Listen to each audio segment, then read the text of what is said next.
Assalamualaikum warahmatullahi wabarakatuh. Salam sejahtera, salam sehat untuk kita semua.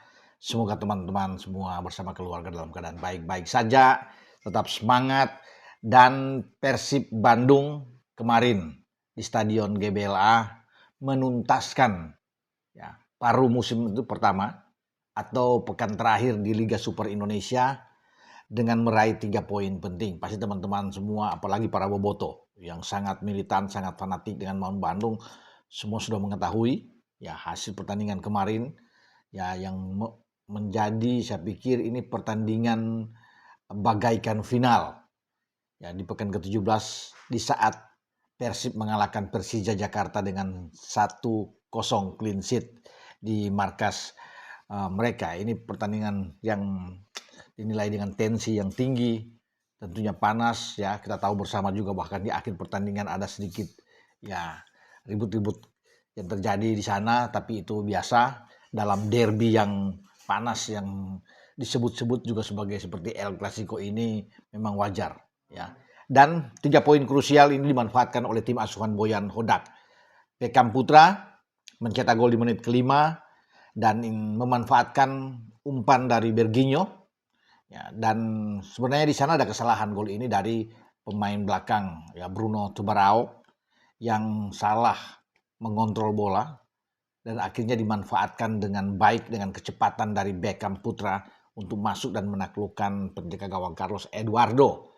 Gol ini yang membuat ya semangat bagi Persib Bandung itu naik ya, tapi juga walaupun ini terjadi di menit awal, mempertahankan itu sampai berakhir pertandingan dalam 90 menit waktu normal bahkan injury time itu tidak mudah ya, karena Persija juga melakukan tekanan-tekanan luar biasa ya, ke jantung pertahanan Persib.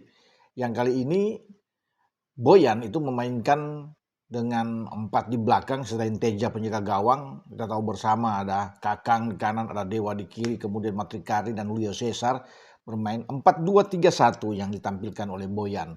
Dengan Eliano yang didorong lebih ke gelandang bertahan bersama dengan Mark Locke. Karena 3 di depan, Tom Haye seperti biasa berdiri di belakang William Barros, sementara Berginho di kanan dan Beckham Putra di kiri. Itu starting 11 yang dimainkan oleh Boyan Hodak. Sementara Persija Mauricio Zoza sebagai pelatih tentunya dengan Eduardo di bawah Mister bermain seperti dengan 4-3-3 kalau kelihatan, bahkan bisa berubah dengan 3-4-3 di dalam fleksibilitas permainan Persija karena Subarao di kanan, kemudian kita bisa melihat di belakang itu ada Thales, ada Rido, ada Jordi. Ya kalau Bruno didorong lebih ke depan maka dia akan bermain dengan Donity Pamungkas yang bermain di sisi flank. Ya Hanif dipermain di gelandang dengan Souza yang berada di gelandang ya. Kemudian Mauricio Souza ini menempatkan langsung dengan 3 tukang gedor ya, Excel, Maxwell di depan juga dengan Alano yang bermain di depan. Jadi memang Persija juga ingin memenangkan pertandingan. Makanya wajar ketika Boyan Hodak mengatakan bahwa ini pertandingan yang sebenarnya bagi timnya sulit, tetapi ya dia berterima kasih kepada pasukannya, kepada tim asuhannya ya karena sudah bekerja dengan sangat keras, sangat disiplin untuk bisa memenangkan pertandingan. Laga yang tidak mudah di mata Boyan Hodak karena ini kan dengan tensi tinggi, dua-duanya ingin menang baik Persib maupun dengan Persija, dan itu terlihat sepanjang pertandingan. Dan tekanan-tekanan dari Persib itu kalau bukan juga Eduardo di bawah Mister ada beberapa kesempatan ya, ada William Barros di sana yang punya kesempatan untuk bisa mencetak gol juga gagal ya. Jadi ada banyak, ada Adam Alis juga terutama di babak kedua. Dan bersyukur bagi Persib ya.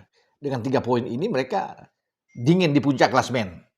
Ya, mereka tuntaskan itu dengan 38 poin dari 17 pertandingan dan secara keseluruhan mereka memenangkan, ini adalah kemenangan ke-12 Persib, 2 imbang dan 3 kekalahan, dan mereka semakin mengukuhkan ya predikat mereka sebagai tim yang sangat kuat di kandang. Tidak terkalahkan sejauh ini saat bermain di Gelora Bandung Lautan Api. Ini menjadi momok yang menakutkan bagi tim manapun ketika datang ke GBLA.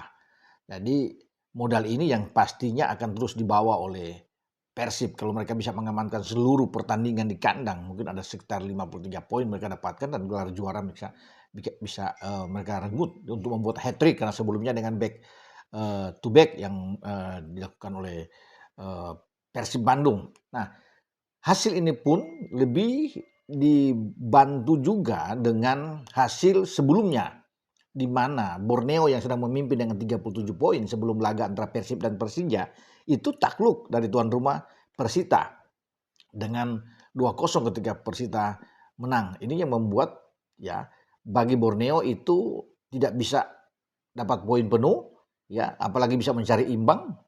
Mereka tertahan dengan 37 poin. Makanya ketika Persib menang, Persib sebelumnya dan Persija sama-sama dengan 35 poin. 3 poin ini tambahan mereka 38. Itu yang membuat mereka juara paruh musim. Dan ketika itu menjadi juara paruh musim, tentunya sudah ada tanda-tanda bahwa Persib akan terus bisa melaju sampai di putaran selanjutnya. Namun saya pikir ini persaingan di 4 besar tetap ketat. Jadi siapapun yang ya tumbang nantinya di putaran berikut itu akan berpengaruh dengan perpacuan untuk menuju gelar juara. Karena dengan 38 poin kemudian Borneo 37 poin kan ini tipis, hanya berselisih 1. Jadi Persib tetap harus konsisten bermain. Ya, tidak harus puas dengan hasil ini, boleh mungkin merayakan sejenak hasil paruh musim yang sukses, bisa dingin di puncak, tetapi tetap ada tugas yang lebih berat bagi Persib untuk bisa mempertahankan performa mereka untuk di putaran selanjutnya. Karena itu kedekatan poin dengan tim-tim yang ada di bawah. Ya, selain dengan Borneo 1 poin, masih dengan Persija dengan 3 poin, ya, dan juga ada ancaman dari bawah dengan Malut yang ada 34 poin. Bahkan Persita Tangerang setelah mengalahkan Borneo, Persita dengan 31 poin. Jadi perpacuan di paruh berikut, ya paruh kedua nantinya, ini tetap akan pasti seru, sengit yang akan terjadi di Liga Super. Jadi itulah menarik Liga Super musim ini, karena itu persaingan di tim-tim atas itu sangat baik sekali, ya tentunya dengan sangat kompetitif yang terjadi. Jadi siapapun tidak boleh lengah, tidak boleh kalah dalam setiap pertandingan. Ya, dan Persib nantinya akan bertanding lagi di kandang ketika menjamu PSBS Biak tentunya di pekan ke-18. Di saat juga bersamaan Borneo akan tandang ke Persis Solo yang berada di urutan paling saya kira ada di bawah ya di zona degradasi, dan Persija nantinya akan menjamu Madura United.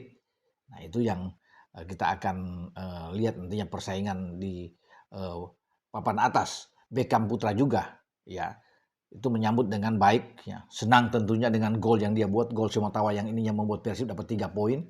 Tentunya ia tidak juga menduga bahwa gol itu datang begitu cepat dan dia merayakannya dengan sukacita di tengah pelukan teman-temannya, ya. Karena ini saya sudah bilang sebelumnya kan di video saya, siapapun yang mencetak gol dalam tensi yang tinggi seperti ini, dua tim yang punya kualitas permainan yang baik, itu bisa memenangkan pertandingan. Jadi ketika Persib memanfaatkan untuk mencetak gol pertama, ya peluang menang bagi Persib itu sangat besar dan mereka mempertahankan hal itu. Demikian juga kalau misalnya Persija bisa mencetak gol, ini akan berbahaya buat Persib. Bukan tidak mungkin Persija akan menang. Karena dengan kualitas itu, dua-dua punya lini pertahanan yang bagus, ya kita tahu bersama. Sehingga ini menentukannya adalah siapa yang mampu memanfaatkan setiap peluang, dan itu dimanfaatkan oleh Beckham. Ketika ada kesalahan yang dibuat oleh Tubarao, akhirnya Beckham bisa mencetak gol untuk menaklukkan Eduardo.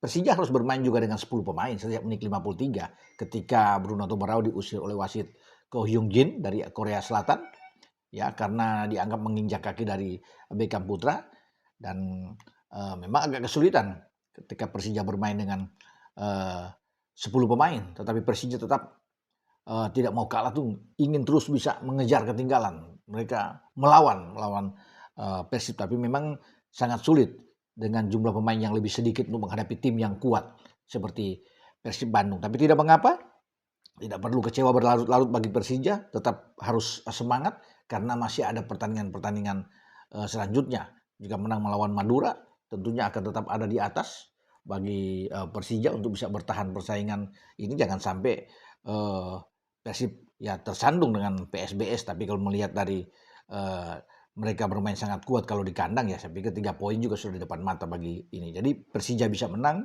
Persib bisa menang, dan Madura United Borneo bisa juga memenangkan pertandingan melawan Persis Solo. Kita tunggu teman-teman, dan selamat sekali lagi untuk Persib Bandung yang sudah bisa menjadi juara di paruh musim. semoga terus akan berjaya di pertandingan-pertandingan selanjutnya. Dengan saya, Bung Ropan. Ciao.